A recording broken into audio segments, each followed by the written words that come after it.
Everyone, जय Hind. Please sit down, बैठो बैठो, थैंक यू। तो कैसे हैं आप लोग? बढ़िया सर। पीछे वालों की आवाज नहीं है। कैसे हैं आप लोग भाई?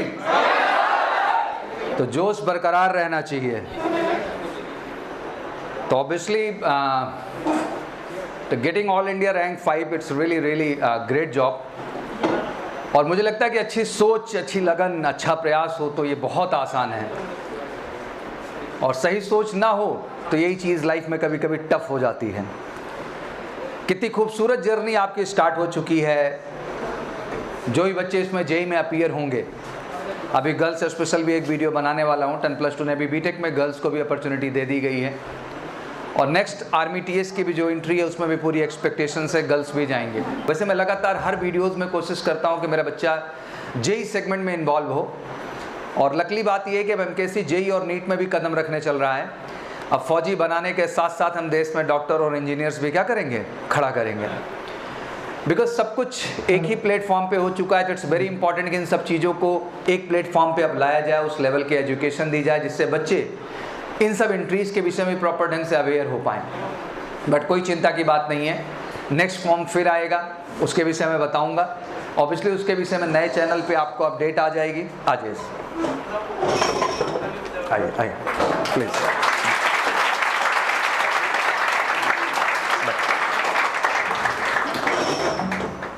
तो बेसिकली आप लॉ हैं, आप इसके विषय में सुन ही रहे हैं, मैंने कई सेशन में नाम लिया हुआ है। And law got all India rank 5 for the TS entry. तो एक बार जोरदार ताली लॉ के लिए होनी चाहिए।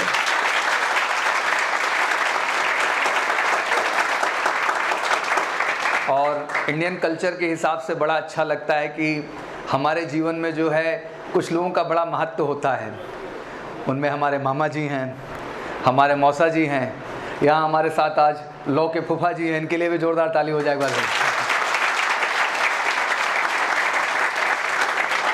एंड आई थिंक कोई भी जीवन में कुछ बनता है तो उसमें गार्जियनशिप का बड़ा रोल होता है। मुझे लगता है कहीं ना कहीं हमें प्रेरणा मिलती है। अक्सर आप जब मेरे इंटरव्यूज़ देखते हैं तो मैं एक प्रश्न करता रहता हूँ कि आखिर आपको प्रेरणा कहाँ से मिली, और जब तक वो सच्ची प्रेरणा स्रोत नहीं होती है कभी भी लक्ष्य को पाना आसान नहीं हो पाता है।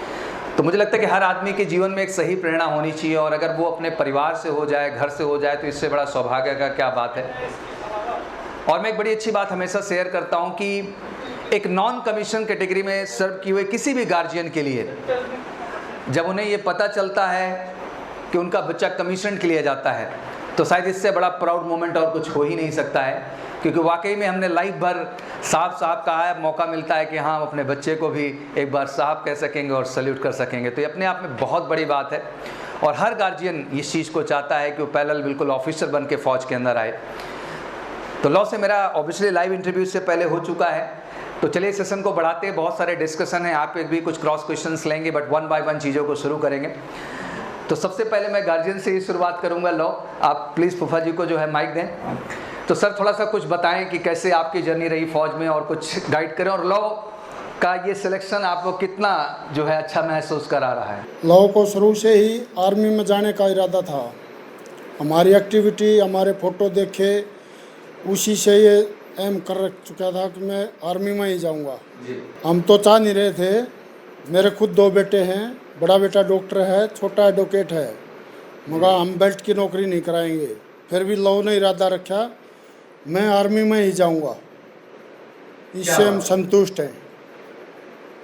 तो बेसिकली सर सबसे पहली चीज़, क्योंकि आप फौजी बैकग्राउंड से रहे हैं, ऑब्वियसली आपने कहा कि अपने बच्चों को भी आप चाहते थे, बट सबका अपना अपना सपना होता है, हम कभी फोर्स नहीं कर सकते। हर आदमी देश की सेवा कर रहा है, बट फौज की सेवा करना एक अपने आप में गर्व की बात होती है। परिवार के लिए, माँ बाप के लिए सेवा सभी कर रहे हैं, बट एक फ़ौज की जब बात आती है तो अलग बात होती है। तो सर आप इतना लंबा अनुभव लेके आए हैं, नॉन कमीशन कैटेगरी से आप रहे, कमीशन में बच्चा जा रहा है, तो थोड़ा सा महसूस बताएं, कैसा फील कर रहे हैं, क्या एहसास है आपका इस चीज़ को लेके? हम इतना फील कर रहे हैं, जब से इसको वहाँ छोड़ा है, यहाँ छोड़ा है, इसने इतना अपना कठिनाई से इस लेवल को पकड़ा है, जिससे हम बहुत ही खुश हैं। पहले भी मैं इसको इलाहाबाद ले आया था, उसके बाद बेंगलोर ले गया था, साथ ही रहता हूँ मैं इसके, बिल्कुल क्लोज। ये बहुत बड़ी बात होती है सर, ऐसा रिश्ता हमें अमूमन देखने को नहीं मिलता है और ये बहुत बड़ी चीज़ है एज ए गार्जियन। मुझे लगता है कि आप जो सपना देख रहे थे उसको लॉ पूरा किए। तो लॉ से ही अगला प्रश्न होगा कि लॉ लाइक आपने कब माइंड सेट किया कि लाइक मेरे को फ़ौज में जाना है, कैसे जर्नी शुरू हुई ओवरऑल? फ्रेंड्स, मैं आपको बता दूं कि मैं जब 8th क्लास में था तो मेरा एक दोस्त था, उसके भाई लेफ्टिनेंट थे, लेफ्टिनेंट बोल देते हैं, तो his name was Alok Kumar. So I met him once on a PTM and he told me about the Indian Army and all those things about a officer कि what they actually need in a army as a officer। और मेरा सपना था India में जाने का, but I could not made it, so I made it to OTA और might be now to IMA। सो ऐसा हुआ मेरे साथ कि उसने मेरे को इंस्पायर किया सर आर्मी में जाने के लिए। उसने मेरे को बताया कि एज ऑफिसर तुम्हारी ये रिस्पॉन्सिबिलिटीज़ रहती हैं and I was good at taking responsibilities sir. तो ही इंस्पायर्ड मी एट फर्स्ट। उसके बाद मेरे फूफा जी आर्मी में थे तो हमेशा मेरे साथ रहते थे। इनकी मैं जब भी फ़ोटो देखता था घर पे जाने के बाद तो I was really inspired by his photographs and the discipline and the logical thinking of the army personals. So it inspired me for the army sir. अभी आपके लिए बड़ा लकी चार्म भी है क्योंकि TS एंट्री की पॉलिसीज़ में थोड़े से चेंजेस आए हैं। The changes now they continue training only for the 4 years और लकली 1 year अब आपको IMA में रहने का मौका मिलेगा। और संजोग कितना अच्छा है कि उस समय NDA वाले भी IMA पहुँचे होंगे, इंडियन आर्मी वाले स्पेशली 1 year ट्रेनिंग प्रोग्राम के लिए। तो मुझे लगता है कि सब कुछ समागम एक ही अकेडमी में होने जा रहा है, that is Indian military academy. तो मेरे कोर्समेट भी सर मेरे साथ ही मिलने वाले हैं। हाँ, ये है कि कोर्समेट मिलने वाले जो NDA में गए हुए हैं स्पेशली, तो उनसे भी आपके वहाँ पे मुलाकात होगी।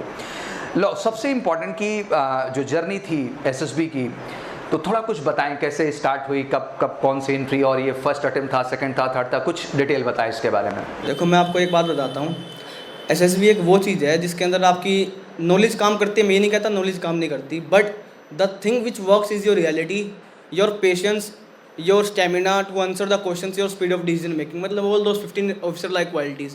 सर ने हमारे को बहुत समझाया कि भाई इन पे फोकस करो, but I was not focusing on the 15 officer like qualities. मेरा फोकस रहता था अपने आप के ऊपर कि मैं कितना अच्छा अपने आप को ग्रूम कर रहा हूँ, अपने आप को कितना सुधार पा रहा हूँ। दिन प्रतिदिन अपने आप को सुधारना ही एक SSB क्लियरेंस की तरफ है। मैं आपको एक बात बताता हूँ, ऐसा कोई दुनिया में ऐसा आदमी नहीं है जिसके दिमाग में कोई प्रॉब्लम आए और साथ में कोई सोल्यूशन ना आए। पर ये रहता है कि अगर वो सोल्यूशन आया तो 2 तरीके हो सकते हैं, या तो आप उसको इम्प्लीमेंट करो और आपको अपने ऊपर भरोसा है कि उस सोल्यूशन को इम्प्लीमेंट करने के बाद वो वर्क करेगा, और दूसरी चीज़ ये हो सकती है अगर आपको लगता है कि वो सोल्यूशन काम नहीं कर रहा है तो आप किसी बड़े से एडवाइस लो या अपने सीनियर से पूछो और उसको मॉडिफाई करो अपनी पर्सनैलिटी के अकॉर्डिंग और इम्प्लीमेंट करो और उस प्रॉब्लम को सॉल्व करो। तो मैं आपको एक बात बताऊँ, मेरा एक रूल होता था कि I was never in hurry to say yes. मैं कभी जल्दी नहीं करता था किसी चीज़ को हाँ बोलने में, और कभी मैंने देरी नहीं की किसी गलत चीज़ को ना बोलने के लिए। तो आपको डिसाइड करना है, क्योंकि आप ऑफिसर बनने वाले हो, आप इधर MKC आए हो, तो आपको डिसाइड करना है, आपका फ्यूचर है। पर एक बात ध्यान रखना, आपके फ्यूचर के पीछे आपकी फैमिली बहुत एफर्ट्स लगा रही है, तो आपको उसको भी कवर करके चलना है। तो मैं आपको सिंसियरली बताता हूँ कि मेरी SSB क्लियरेंस करने के पीछे एक ही राज था कि मैं कभी किसी चीज़ को जल्दी में नहीं करता था। मैं उसको पेशेंस के साथ अच्छी तरीके से करना, और कोई भी प्रॉब्लम आए तो पहले अपना सोल्यूशन को इम्प्लीमेंट करना, और अगर किसी और से सोल्यूशन बोरो किया है तो उसको मॉडिफाई करके अपनी पर्सनैलिटी के हिसाब से ढालना और फिर इम्प्लीमेंट करना। तो सर यही मेरी चीज़ रहती थी। और मेरा ये सर सेकंड टाइम था, जैसे मैं फर्स्ट टाइम स्क्रीन आउट था and second time I got recommended, तो and I am being a rank holder. मैं आपको एक बात बता दूँ कि रियलिटी इज़ एवरीथिंग। अगर आप रियलिटी में नहीं जी रहे हो तो you are on a path of cramming, रटने की पाथ पे चल रहे हो, रिकमेंडेशन की पाथ पे नहीं हो फिर आप। और ये बड़ी सही बात है लो जो आप यहाँ कह रहे हैं। जैसे आप भी बेटा एक जीवन जी रहे हैं तो एवरी डे डिफरेंट चैलेंजेस होते हैं, समस्याएं होती हैं जिसको हम प्रॉब्लम्स कहते हैं। बट एक बहुत अच्छी बात है लो कि हर प्रॉब्लम के साथ एक सोल्यूशन जरूर क्लिक करता है आपके दिमाग में। अब मायने रखता है कि उस सोल्यूशन को आप देखना चाहते हैं कि नहीं देखना चाहते हैं। अगर आप में देखने का नेचर आ गया तो वो प्रॉब्लम आपका हमेशा सॉल्व होगी और आप लाइफ में आगे बढ़ोगे। हमें ये नहीं समझना है कि केवल डिपेंडेंसी एक रास्ता है कि आपकी हर प्रॉब्लम कोई दूसरा सॉल्व करने आएगा। आपकी प्रॉब्लम आपको सुलझानी है। पहली बार में स्क्रीन्ड आउट हुए, ऑब्वियसली कॉन्फिडेंस पूरा रहा होगा कि लाइक कर जाना है कुछ भी हो जाए। तो कैसा था वो मोमेंट, स्क्रीन्ड आउट होने के बाद कैसा एहसास हुआ और आगे की जर्नी में क्या चेंजेस देखने को मिले लो? Sir when I was first screened out, यहीं पे SSB इलाहाबाद बहुत ही नज़दीक पड़ती है हमारे से, तो यहीं से मैं स्क्रीन आउट किया गया था। यहीं से मेरे को बाहर भगा दिया गया था कि चले जाओ, अभी आपके अंदर वो क्वालिटीज़ नहीं है। तो मेरी गलती कहाँ रही थी, मैं आपको गलती शेयर करता हूँ क्योंकि मैं चाहता हूँ आप वो गलती ना करें, वरना अगर मैं आप सभी की एक की गलतियाँ बताने लगूँगा तो शायद रात भी हो जाए। तो मैं आपको एक बात बता दूँ कि मेरी गलती ये रही थी, मेरी गलती थी GD के अंदर। मेरा उस टाइम नेचर था इन्फ्लुएंस हो जाना किसी और के द्वारा। मतलब इन्फ्लुएंस कहने का मतलब मीन्स मेरा ये है कि जब मैं उधर गया, मेरी 28 अक्टूबर की रिपोर्टिंग थी and I was there on 27 October pre prepared for my SSB and the students, the candidates who got screened out, see the candidates who got screened out, they were screened out by the SSB Allahabad, they told me that they are taking those, मतलब उनको select कर रहे हैं जो कम GD में participate कर रहे हैं। तो मतलब मैं उस टाइम उनसे इन्फ्लुएंस हुआ और मेरा इतना तगड़ा इन्फ्लुएंस हुआ मैं कि जब मैं एसएसबी में जीडी की तरफ बैठा, मेरी स्टोरी बहुत अच्छी थी, मेरी रीजनिंग ओआईआर मेरा अच्छा था, बट जब मैं पीपीडीटी के लिए उधर बैठा जीडी के लिए पीपीडीटी में, तो मैं जितना एवरेजली पार्टिसिपेट जीडी में करता था मैंने उस दिन उससे भी कम किया और it was a main reason of my screening out. तो मैं आपको एक एडवाइस दूंगा कि किसी और पे डिसीजन पे भरोसा मत करो, अपना खुद का डिसीजन लो, क्योंकि वो डिसीजन उसकी पर्सनैलिटी के हिसाब से है। अगर मैंने आपको यही बात समझाई है कि कोई सोल्यूशन आए डायरेक्टली किसी और से हेल्प लेके उस सोल्यूशन को इम्प्लीमेंट मत करो, उस सोल्यूशन को औरों से सुन के मॉडिफाई करो अपने तरीके से, अपनी पर्सनैलिटी के तरीके से, उसके बाद उसको इम्प्लीमेंट करो। लो फिर जर्नी शुरू हुई सेकंड राउंड की और ऑब्वियसली आपको नेक्स्ट डेट एसएसबी की मिल गई। इस बार आप पूरा टाइम दे रहे थे, समय ले रहे थे, पूरा काम कर रहे थे। तो बेसिकली जो जर्नी आपने स्क्रीनिंग की सीखी, इसके बाद भी कई स्टेज थे, साइकोलॉजी पार्ट था, इंटरव्यू था, जीटीओ था, उनमें आपका एक्सपीरियंस कैसा रहा 1 by 1 और क्या ऐसी चीज़ है जो हर कैंडिडेट को ख्याल रखनी चाहिए? देखो एसएसबी एक बहुत बड़ी चीज़ है अपने आप में। Psychological test, GTO ground testing officer और आईओ इंटरव्यूइंग ऑफिसर, तो 3 स्टेज में डिवाइड है एसएसबी, आप सभी को पता होगा बेसिक नॉलेज के बारे में। तो मैं डायरेक्ट एक कंफर्टेबिलिटी की जोन पे आता हूँ जिसमें आप सभी समझ पाओ। साइकोलॉजी के अंदर जैसे मेरे को प्रॉब्लम्स आती थी कि मेरे पास थीम्स नहीं आती थी नई, तो मैंने थीम्स के लिए न्यूज़पेपर पढ़ने स्टार्ट किए। थीम्स आने के बाद मेरे दिमाग में एक्शंस नहीं आया कि इस थीम को इम्प्लीमेंट कैसे करूँ, इस थीम को मेरे दिमाग में आ तो गई, इस थीम को पेपर पे लिखूँ कैसे। मतलब मैं आपको एक बात बताता हूँ, अगर कोई थीम आपके दिमाग में है, अगर कोई आइडिया आपके दिमाग में आया, अगर आप उस आइडिया को ट्राई करके नहीं देखोगे तो आप कैसे समझ पाओगे कि ये आइडिया अच्छा है, कि सही है, कि गलत है। तो उस चीज़ को पेपर पे उतारने के लिए मैंने गूगल किया, मैंने एक्शंस निकाले, उन एक्शंस को मैंने अपने तरीके से मॉडिफाई किया कि इसमें ये हो सकता है। मैंने उस चीज़ को फिर पिक्चर में लिखा, स्टोरी में लिखा and I was screened in. Psychological का TAT थेमेटिक अपरसेप्शन टेस्ट मेरा अच्छा गया। WAT के लिए मैं आपको एक एडवाइस देता हूँ, कोई भी वर्ड आपके दिमाग में आए तो उस वर्ड को सर्कुलर तरीके से मार्क करो और फिर 4 एरो निकाल के फिर 4 सर्कल बनाओ। अब उस वर्ड को सोच के अगर आप कोई 4 वर्ड सोच सकते हो, जैसे मेरे दिमाग में इस टाइम पे कोई वर्ड आ रहा है, जैसे ब्लड आ गया, या ब्लड को सोच के मैं कोई 4 वर्ड निकाल रहा हूँ, ब्लड से ही निकल के आए वो 4 वर्ड। रिलेशन हो सकता है, फ्रेंड हो सकता है, फैमिली हो सकता है, कोई भी कुछ भी हो सकता है। तो उन वर्ड्स को मैंने रिलेट करके एक सेंटेंस लिखा। तो इस तरीके से आपका एक वर्ड से 4 सेंटेंस क्लियर हो रहे हैं और 5 वर्ड तैयार हो रहे हैं एक साथ ही। तो कहीं ना कहीं आप अपने कॉम्पिटिटिव जो आपके साथ में बैठे हुए हैं उनसे ऊपर जा रहे हो। SRT और SDT के लिए मैं आपको बताता हूँ, वो इधर जो प्रिपरेशन कराते हैं सफिशिएंट है, मोर देन सफिशिएंट है MKC के अंदर। तो मैं कहूँगा कि आप उस पर ही ध्यान दीजिए, वो it does not matter a lot. और ग्राउंड टेस्टिंग ऑफिसर के लिए मैं आपको एडवाइस दे रहा हूँ, my sincere advice to you people is कि आप अपने आप को प्रिपेयर करो। अगर कोई ND के प्रिपरेशन बैच है, सभी ND के ही होंगे इधर, तो जो ND के इधर हैं सभी आप सभी हैं, तो मैं आपको एक एडवाइस देता हूँ कि आप जो करंट अफेयर प्रिपेयर करते हो ना, उसको कंटिन्यू डेली प्रिपेयर करना स्टार्ट करो।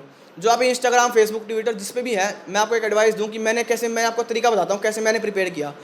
मेरे फर्स्ट डे जिस दिन मैं स्क्रीन आउट हुआ, उसी दिन मैंने रात को ट्रेन में बैठे बैठे मैंने इंस्टाग्राम पे, फेसबुक पे, ट्विटर पे अकाउंट बनाया, मेरा स्पेशल अकाउंट।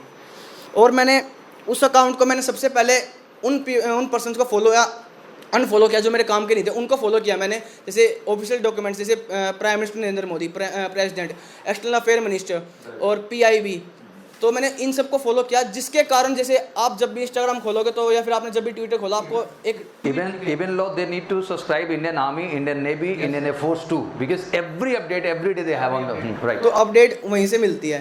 तो जो अपडेट जब मैंने देखा कि आज प्रेसिडेंट इस कंट्री में गया हुआ है, तो किस काम से गया, मैंने उसको पढ़ा, उससे डिस्क्रिप्शन में पढ़ा, तो फिर मैंने उसको जाकर गूगल पे लिखा, यूट्यूब पे लिखा, या उसके बारे में न्यूज़पेपर में पढ़ा, तो वो चीज़ मेरे दिमाग में ऑन द स्पॉट बैठ गई, वो चीज़ क्लियर हो गई उसी टाइम पे। तो मेरे को रश करने की ज़रूरत नहीं पड़ी कि रोज़ रोज़ न्यूज़पेपर पढ़ूँ, उसके नोट्स बनाऊँ, मेरे को इस चीज़ की ज़रूरत नहीं पड़ी थी। तो मैं ऐसे ही करता था, मैं अपना अकाउंट खोलता, मैं उस पर देखता, सर्च आउट करता, टेलीग्राम पे चैनल ज्वाइन कर रखा था, या रुचि मैम पढ़ाती, जो उनके बारे में देखा कि भाई मैम क्या पढ़ा रही है, लेक्चर करंट अफेयर का लगता है मॉर्निंग में, तो वहीं से मेरी करंट अफेयर कवर हुई ऑलमोस्ट। और मेरे को वो चीज़ बहुत ही अच्छी फील हुई SSB के अंदर, जब मेरा प्रिपेयर किया हुआ टॉपिक मेरे SSB में दोबारा मेरे सामने आया। तो एक बार जो मेरे ग्रुप के बच्चे थे उनकी भी आंखें एक बार फटी रह गई कि आखिर इसके पास इतनी नॉलेज आई कहाँ से है। तो मैं आपको ये बता रहा हूँ कि नॉलेज वहीं से मिलेगी, आपके अंदर जितनी इच्छा है प्रिपेयर करने की तो उस हिसाब से अपनी प्रिपरेशन कीजिए।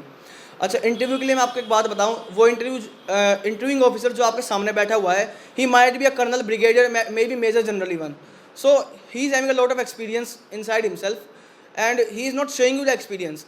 या आपका इंटरव्यू अच्छा जा रहा है या आपका इंटरव्यू अच्छा नहीं जा रहा है, वो आपको रियलाइज़ नहीं होने देगा इस चीज़ के लिए। आप सभी अभी एनडीए की प्रिपरेशन कर रहे हो, तो मैं आपको एक बात और बताता हूँ। जैसे आप सभी को पता होगा कि 800 मार्क्स की मेरिट बनती है एनडीए के अंदर, राइट? आवाज़ तो आनी चाहिए, राइट? तो 900 मार्क्स एनडीए रिटर्न के लिए आप 2 साल प्रिपेयर करते हो कंटिन्यू। एक मेरा लॉजिक समझने की कोशिश करना, क्या लॉजिक बोल रहा हूँ मैं। 900 मार्क्स के लिए आप 2 साल प्रिपेयर करते हो, पर 900 मार्क्स एसएसबी के लिए आप 15 दिन की कोचिंग लेके सोचते हो कि मैं रिकमेंड हो जाऊँगा। तो मतलब एक ये ऐसी बात है कि मतलब अनएक्सपेक्टेडली थिंग है ये, आपने ना सोचे समझे आप कुछ भी काम कर रहे हो, तो ये सही नहीं है। अगर आप एसएसबी एक पर्सनैलिटी डेवलपमेंट है, पर्सनैलिटी आप जब से आप पैदा हुए, जब से आपके अंदर मैच्योरिटी आई, जब से आपकी पर्सनैलिटी डेवलपमेंट स्टार्ट हो चुकी है, तो मैं आपको एडवाइस दूंगा कि अपनी 900 मार्क्स इक्वल होते हैं, उससे कम नहीं होते हैं, उससे ज़्यादा नहीं होते हैं, तो दोनों को इक्वली प्रिपेयर करके चलो। एसएसबी की प्रिपरेशन सर यहाँ इतनी अच्छी कराते तो भाई इसको करो अच्छी तरह से, टाइम वेस्ट मत करो इधर आगे। क्योंकि मैंने रियलिटी में फील की है ये चीज़ कि जितनी प्रिपरेशन मेरी थी शायद ही मेरे ग्रुप में किसी की होगी। तो मैं सिंसियरली मैंने आपको बताया कि इंटरव्यू साइकोलॉजी जीटीओ में कैसे प्रिपेयर करना है। और इंटरव्यू के लिए एक एडवाइस और वही बात है कि don't be in hurry to say yes to anything and don't delay to say no to anything. डरना मत गलत चीज़ को गलत बोलने में और सही चीज़ को सही बोलने में भी। देखो SSB Hindi medium English medium दोनों बच्चे क्वालिफाई कर सकते हैं, ऐसा कुछ नहीं होता है। SSB is a chemistry, lot of exceptions are there. Hindi बोलने वाला भी एसएसबी क्वालिफाई किया है और इंग्लिश बोलने वाले ने तो की है। तो मैं आपको एक बात बताता हूँ कि इंग्लिश इंप्रूवमेंट करने का तरीका यही है स्पीकिंग का। आपके क्वेश्चन में आपका आंसर है कि स्पीकिंग से ही इंग्लिश आएगी। टूटी फूटी बोलो, कैसे भी बोलो, बट बोलो। अगर आप नहीं बोलोगे तो आप इंप्रूवमेंट नहीं कर पाओगे। और सबसे अच्छी बात यह है लॉ की ये बहुत बड़ी चीज़ नहीं है। जैसे आपने कहा I was from the CBSE board background, even when I went for the schooling the standard was different, but I try to cope up with them. I started speaking and because of that I got that such confidence. Same thing यहाँ पर है। हम ये बात कहते तो हैं बच्चा लगातार कि sir I am not good in English language, my communication is not up to the mark, but हम उसके लिए करते क्या है? अगर ये 24 आवर्स हैं बच्चा, तो 1 घंटे कम से कम उसके लिए भी होने चाहिए। At least you should have a circle. यार आप सारे के सारे एनडीए एस्पिरेंट्स हो, कमीशन जा रहे हो, तो कम से कम 4-5 दोस्त का भाई ऐसा तो ग्रुप होना चाहिए एटलीस्ट कि जहां आप किसी मुद्दे पे एक दिन बैठ के क्या कर सको, बात कर सको। जय हिंद। Thank you. अब मेरा क्वेश्चन ये है कि जब हमारा पर्सनल इंटरव्यू होता है तो उसमें जो हमारे सामने होते हैं जनरल मेजर जो भी हो, तो वो सिर्फ हमारी पर्सनैलिटी जानने की कोशिश करते हैं। और क्या वो हमें ऐसा मौका देते हैं कि हम भी कुछ जान सकें उनसे, यानी कि वो तो सीनियर ऑलरेडी हैं, तो हमारा कोई क्वेश्चन हो तो वो हमें टाइम देते हैं कि हम उनसे पूछें। लेडी ने क्वेश्चन ये पूछा है कि जो इंटरव्यूइंग ऑफिसर है क्या वो केवल हमारी पर्सनैलिटी को जानने में इच्छुक है, फिर वो हमारे को भी मौका देते हैं? तो आंसर है कि मौका देते हैं। और लास्ट में जब आप जाते हो तो आपसे क्वेश्चन पूछते हैं कि would you like to ask me any question. तो अगर आपके पास कोई लॉजिकल क्वेश्चन हो, क्योंकि एक वो एक ऐसी पर्सनैलिटी है जिसने 1000-1200 बच्चों का इंटरव्यू लिया हो या उससे ज़्यादा कर लिया हो, तो आप उससे कोई ऐसा स्टूपिड क्वेश्चन नहीं पूछ सकते। आपको कोई ना कोई लॉजिकल क्वेश्चन ही पूछना पड़ेगा उससे, जिससे उसको लगे कि हाँ, ऐसा मत पूछना कि सर मेरा रिजल्ट क्या रहेगा, आप बता दो एक बार। मतलब नहीं, मतलब आप ये क्वेश्चन मत पूछना कि देखो आपने इंटरव्यू 50 मिनट का, जैसे मैंने 50 मिनट का इंटरव्यू अच्छा दिया, बहुत ही बेस्ट गया, उसने मेरे को रियलाइज़ नहीं होने दिया कि मेरा इंटरव्यू अच्छा जा रहा है, but it was going good, I know. तो जाते जाते उसने मेरे से कहा कि would you like to ask any question. मैं बोला नो सर, मैं गया बाहर।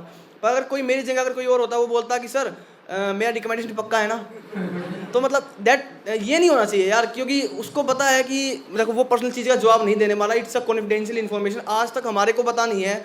एसएसबी रिकमेंड होके मेडिकल इन होके जब मैं उधर से आया 24 मार्च को मैं आया था, और जब तक मेरिट नहीं आई हमारे पास कोई भी ऑफिशियल नोटिफिकेशन, एक पुलिस वेरिफिकेशन के अलावा कोई भी ऑफिशियल मटेरियल नहीं आया हमारे पास। यहाँ तक कि जो ग्रुप बनता है व्हाट्सएप ग्रुप भी, वो भी बच्चे बनाते हैं, ऑफिशियल कुछ नहीं आता है। तो एक चीज़ आपको ऐसी पूछनी है जो जिसके पीछे आपका एक गुड लॉजिक हो, वरना आपका इंप्रेशन खराब हो जाएगा। हाँ, टाइम पूछते हैं वो एक क्वेश्चन। चलो ये ज़्यादा चिंता का विषय नहीं कि उनके विषय में पूछना है। नहीं, मतलब मैं ऐसे ही पूछ क्या क्वेश्चन पूछना चाहते हो आप इंटरव्यू ऑफिसर से? क्या पूछोगे? आप वो से कुछ भी हो सकता है। वैसे क्या क्वेश्चन है ये, अब मेरी इच्छा है खुद भी जानने की। ऐसा क्या प्रश्न है तुम्हारा जो तुमको किसी भी इंटरव्यूइंग ऑफिसर से पूछना है? अभी मैंने क्वेश्चन पूछा नहीं है। अच्छा, अभी तक सोचा ही नहीं, ये सोच लिया कि मेरे को पूछना है। हाँ, कितना अच्छा ठीक है, कोई नहीं, आप क्वेश्चन आपसे पूछो। ट्रीट कैसा करती है, जैसे एज अ टीचर स्टूडेंट या फिर एज अ कैंडिडेट कि आप उधर आए हो फ्री का माल खा रहे हो तो ऐसा कुछ नहीं होता। वो उनको बताइए कि ऑफिसर बनने के लिए एक लड़का आया हुआ है, लड़की आई हुई है, he they will be treating you as a gentleman और अ लेडी। वेरी जेंटल बेटा, बहुत मुस्कुराते हैं, आपको पता भी नहीं चलते हैं कि आप सही बोल रहे हैं गलत बोल रहे हैं। कब क्रॉस लगा देंगे, कब यस कर देंगे। रिलैक्स रखते हैं, स्ट्रेस बिल्कुल नहीं होने देते आपको। हाँ, तो ये स्थिति है, कहीं कहीं होने भी देते हैं, डिपेंड करता है कैसी सिचुएशन है। ठीक है, आइए सर इधर आने दो।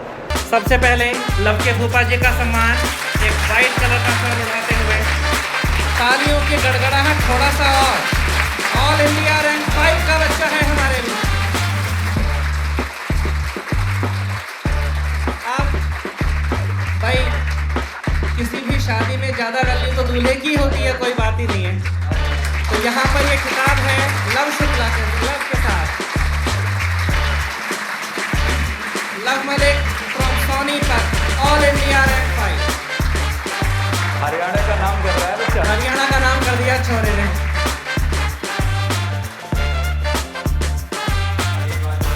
एक बार जोरदार फिर बच्चे का मैं बोलेंगे।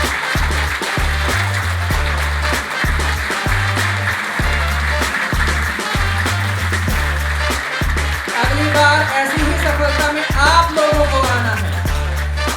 आ जाइएगा